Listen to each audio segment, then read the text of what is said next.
when you think about that, is the approach usually that you go in trying to prove out one metric, and then based on the results of that, then you can expand into others, or various use cases bring you different metrics that you care about? Or is the goal to prove as much positive outcome as you can, and so you want to try and you kind of succeed in as many, this is a terribly worded question, are you measure, how many things are you going in to measure at a time to prove success in a pilot, is I guess what I'm trying to ask. Like, is it one thing? Is it one thing for the customer, but you're trying to, simultaneously prove two or three things so that it's a better story? Yeah, typically for our customers, like we always recommend like a pilot or an MVP to start, which is like, what's the bare minimum that gets like you comfortable with like production, right? Meaning like submission use case, broker submissions is a really good example here. What are the bare minimum amount of fields you need in order to like clear that submission? Meaning like you're ready to quote it. So like,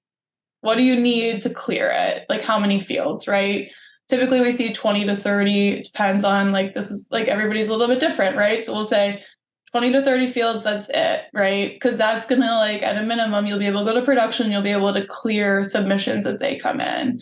Then you say, okay, now that you're in production, you can like clear these submissions. How many more fields does it take to actually like quote those submissions? Like what else do you need in order to quote that business?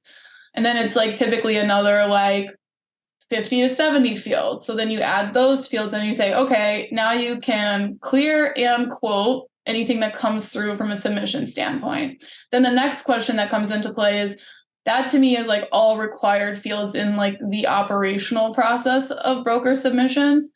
But there is a ton of rich data sitting in those submissions, right? So the other thing too that we've seen with our insurance customers is if they didn't clear a submission or they rejected a submission, they kind of throw away that data.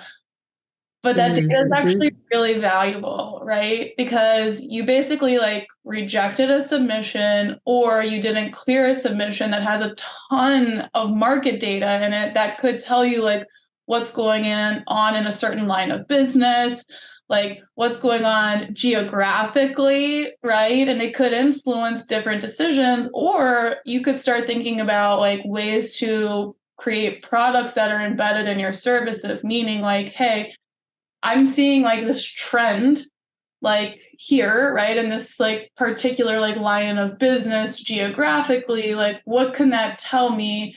Or am I rejecting a lot of business because I don't actually have that type of LOB stood up yet, right? And it's like, well, how much am I seeing? Like, I think cyber is a really good example here. Like a lot of large insurers or carriers were rejecting cyber, and then they're like, they had the data like earlier on, they would have said like, oh, wow, there's a lot of cyber coming in. Maybe I should think about investing in that line of business, right? Because like I'm seeing a trend up, but they were a little bit too late because they didn't have that data that would suggest to them there was something going in the market where you might want to underrate like cyber as a risk.